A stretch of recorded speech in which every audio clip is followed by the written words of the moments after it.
देखी एक जनी के सवांग ये फागुन के महीना में दिल्ली बॉम्बे के नौकरी में अटकल बनी। मेरा रू फोन लगा के कहतड़ी ई बताई कि रउरा होली में काहे न आइबे, कौन ऐसा फैक्ट्री के मालिक बड़न जे छुट्टी नहीं खे दे। हमार है सबक शारदा हम केकरा जरे फगुआ खेलब कैसे मनी। कौन भाव से कहतड़ी दिला भैया आरे होली में काहे ना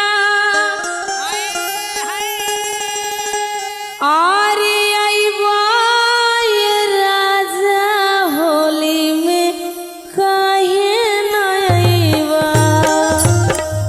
महीना रुक गिल बा हो, बर्दाश्त करो अगला महीना में चले के बा कैसे कहतड़ी कैसे कहत कि यार होली